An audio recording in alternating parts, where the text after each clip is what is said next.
भाइयों बहनों, यहां आने से पहले मैं बड़ोदरा में था। वहां हजारों की संख्या में माताएं बहनें आई थी। वे सभी बहनें देश का, हमारी सेनाओं का अभिनंदन करने वहां पहुंची थी। उन्होंने इस पावन कार्य का निमित्त मुझे बनाया।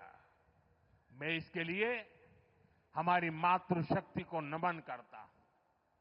यहां दाहोद में भी आप सभी ने, माताओं बहनों ने तिरंगा झंडा हाथ में लेकर के ऑपरेशन सिंदूर के लिए अपना ढेर सारा आशीर्वाद दिया है। दाहोद की ये धरती तप और त्याग की धरती है। कहते हैं कि यहीं दुधिमती नदी के तट पर महर्षि दधीची ने सृष्टि की रक्षा के लिए देह का त्याग किया था।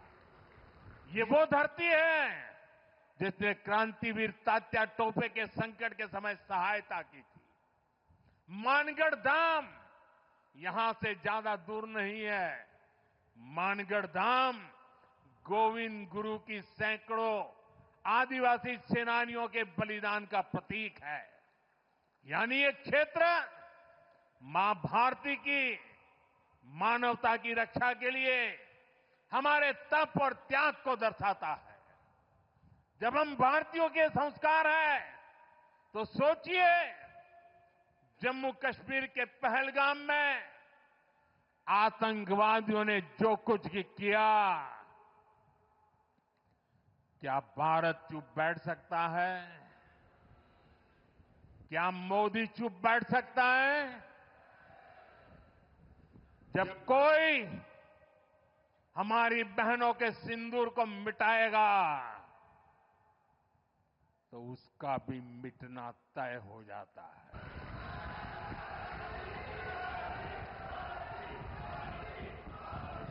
और इसलिए ऑपरेशन सिंदूर सिर्फ एक सैन्य कार्रवाई नहीं है।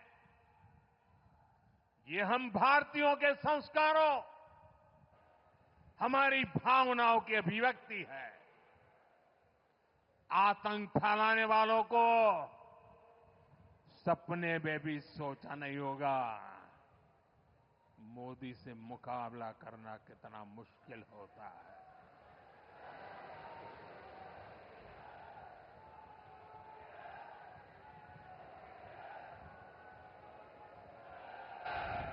तिरंगा लहराते रहिए।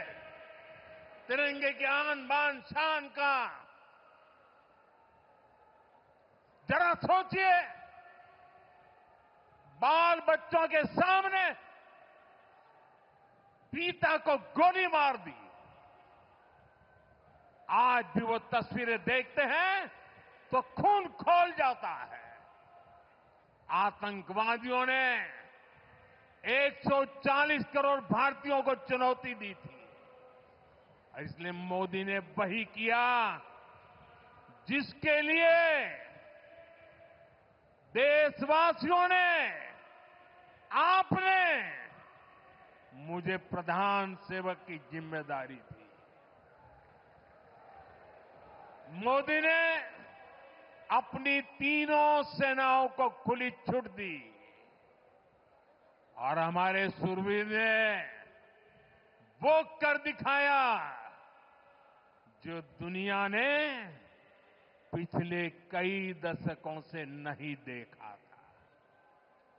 हमने सीमा पार चल रहे आतंक के 9 सबसे बड़े आतंकी ठिकाने, उनको ढूंढ निकाला, अता पता पक्का कर लिया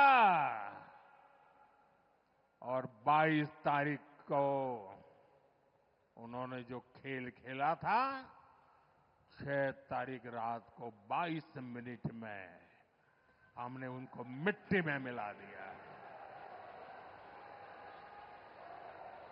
भारत की इस कार्रवाई से बौखलाकर जब पाकिस्तानी सेना ने दुस्साहस दिखाया तो हमारी सेनाओं ने पाकिस्तानी फौज को भी धूल चटा दी।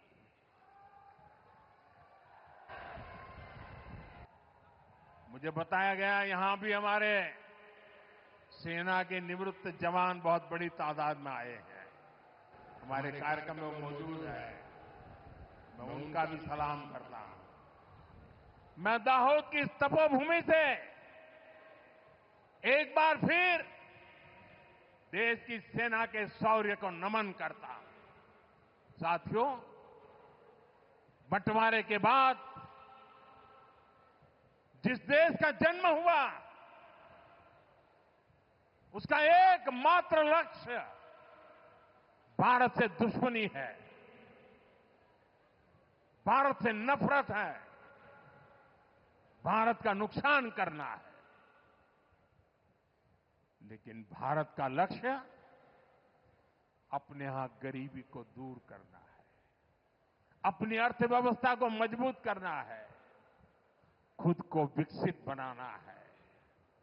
विकसित भारत का निर्माण तभी होगा जब भारत की सेनाएं भी मजबूत होगी और हमारी अर्थव्यवस्था भी दमदार होगी।